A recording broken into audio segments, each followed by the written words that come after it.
Okay, hi guys. So for today's tutorial, we discuss questions 10, tutorial questions 10, 11, and okay, 10 and 11 only. Okay, 10 and 11. Why 10 and 11? Because 10 and 11 is about the titrations. So, okay, soalan 10, calculate pH of the solutions form when A 150 ml of 0.2 molar nitric acid is mixed with 75.0 milliliter of 0.2 molar sodium hydroxide.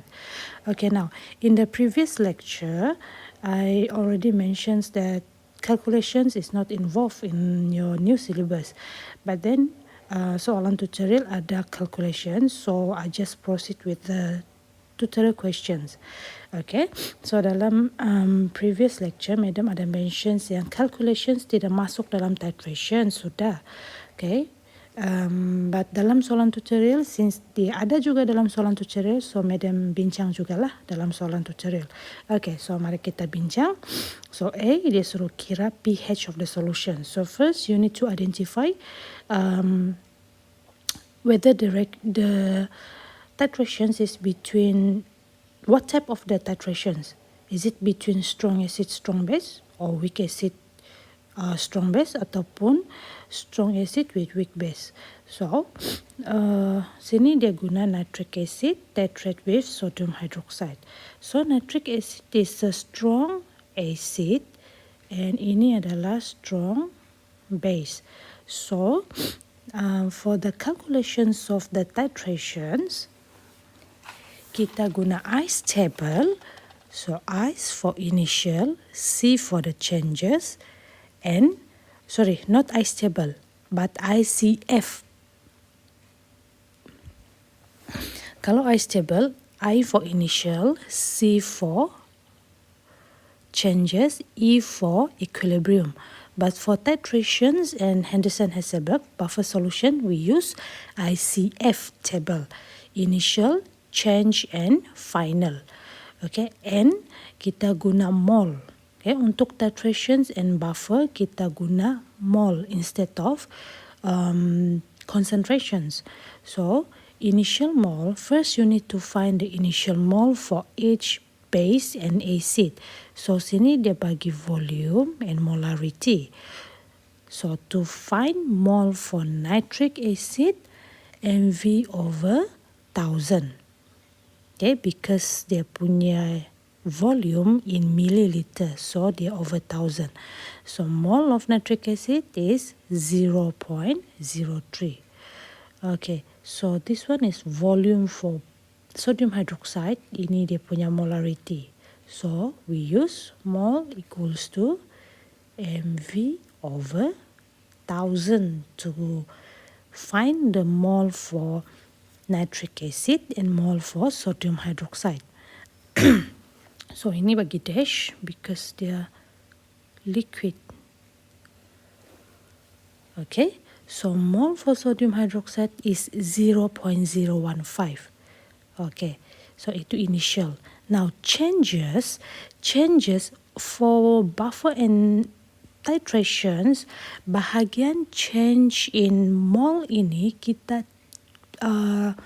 tengok yang initial, siapa yang lebih sikit. Okay, because dia punya ratio 1 and 1. So, kita tengok siapa punya mole lagi kecil, so itu adalah limiting reactant. So, changes kita ambil mole initial yang lebih kecil. So, mole initial yang lebih kecil is mole sodium hydroxide. So, changes we minus with 0.015. Okay, clear? So, for changes, kita cari siapa yang limiting reactant. So, kita minus with the limiting reactant lah. So, yang lagi kecil, nitric acid is 0.03, sodium hydroxide is 0.015. So, yang lagi kecil is 0.015. So change sini dia tolak yang 0.015. So negative 0.015, yang sini pun negative 0.015. So the product is positive 0.015. Okay, sini. So mole final is initial minus the changes. So initially nitric acid 0.03, so minus 0.015. So yang akan tinggal adalah 0.015.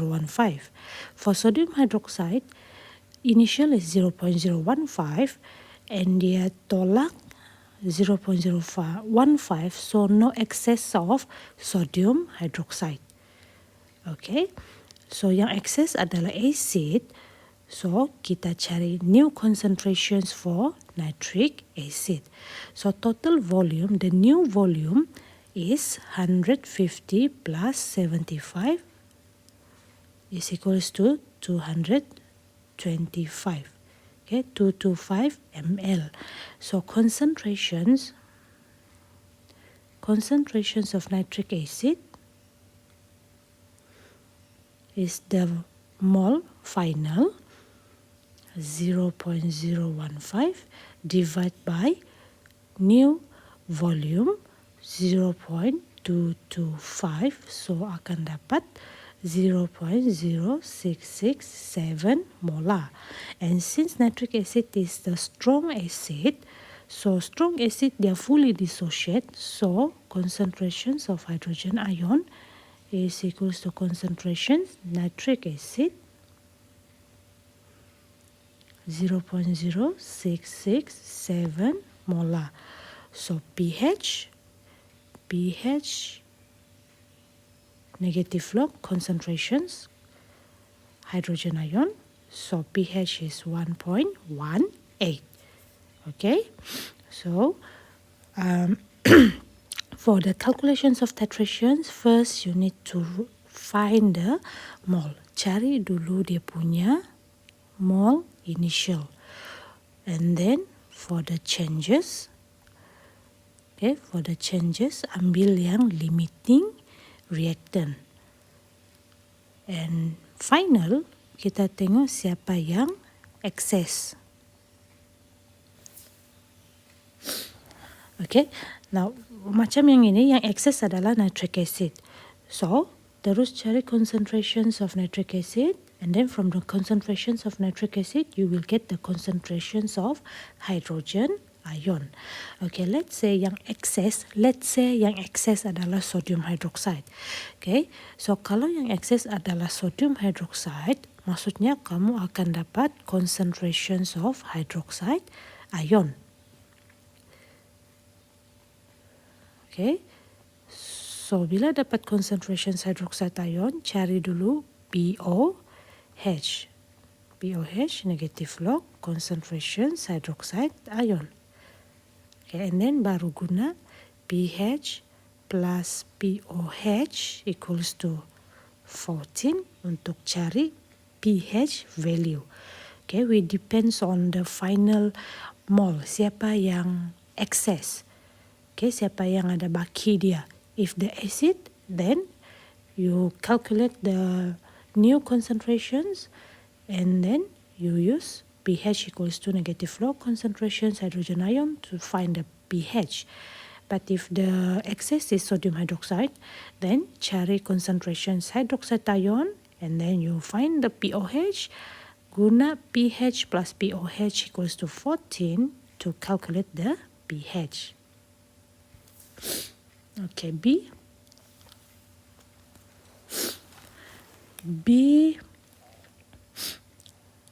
So ini volume, ini molarity for sulfuric acid. Sulfuric acid is strong acid.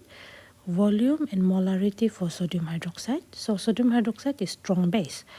So first you need to find by using mole equals to mv over 1000, find the mole initial for both acid and base. Okay, acid and base.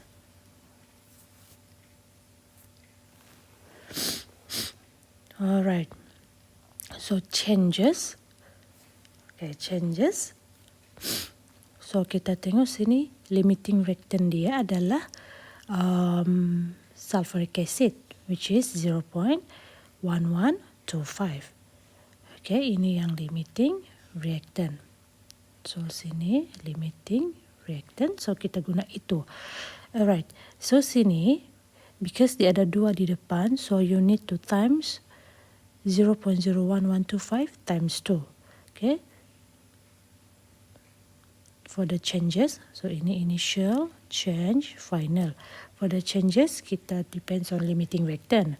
And then di sini why 0.0225? Sebab according to the stoichiometry dia ada 2.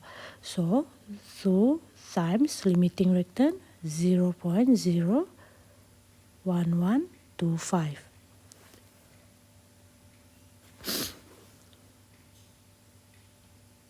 Okay.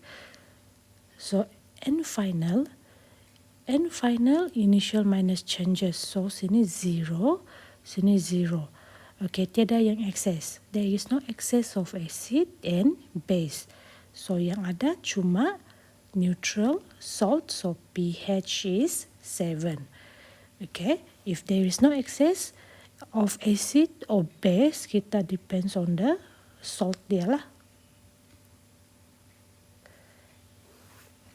Okay, clear? So again, for calculations of titrations between strong acid and strong base, we use ICF table. Okay, kita guna ICF table. I stand for initial, C for changes, F for final. So kita guna mole instead of concentrations. Okay, yang kedua, for the changes, kita ambil yang limiting reactant. Okay, according to stoichiometry jugalah. And then for the final kita tengok siapa yang excess. Okay, final kita tengok siapa yang excess. If acid is excess, macam yang di atas, acid excess. Okay, yang ini acid yang excess. So kita cari concentrations acid and terus guna pH equals to negative log concentration to find the pH value. If sodium hydroxide is the excess, so you need to find the concentrations of hydroxide ion and use cari dulu pOH and then guna pH plus pOH equals to 14 to find the pH value. Kalau tiada excess acid of base, then you explain the pH based on the salt form from the titrations. Very strong acid and strong base will form neutral salt. So pH is 7. Okay, number 11.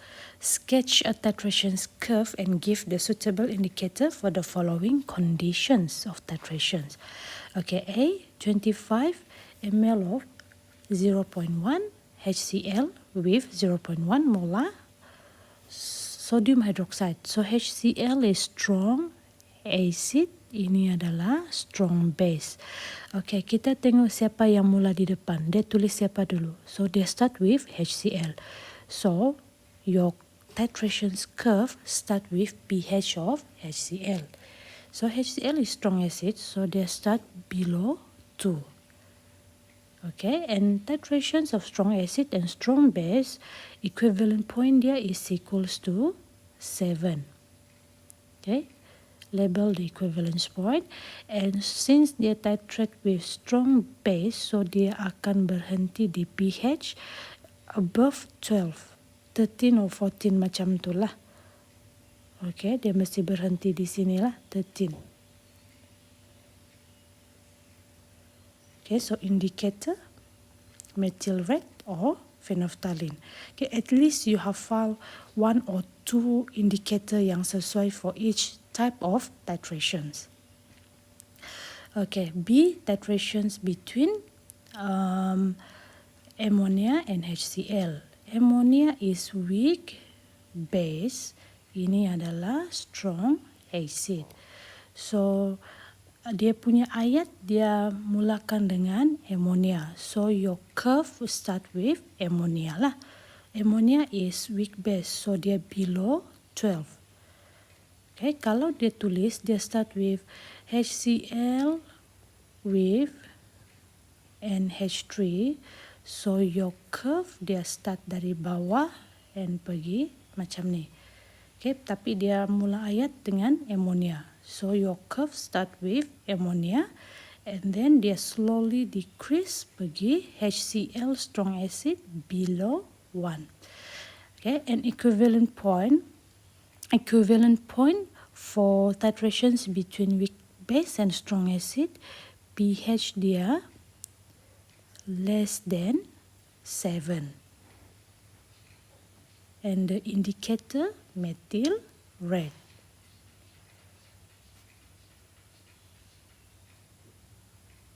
Okay, yang ni weak acid titrate with strong base. Okay, so curve start with pH of weak acid above 2, and kamu akan berhenti titrations dia pH strong base, and equivalence point pH larger than 7. Okay, and the indicator phenolphthalein. Alright, so for the curve, ingat dia punya shape, dia punya curve, dia start dari pH mana. Okay, so first shape dia and dia punya equivalence point. Okay, kena label. Okay, shape mesti ada. And indicator, at least you hafal 1 or 2 for each type of titrations. Alright, so itu sahaja untuk hari ini. Thank you.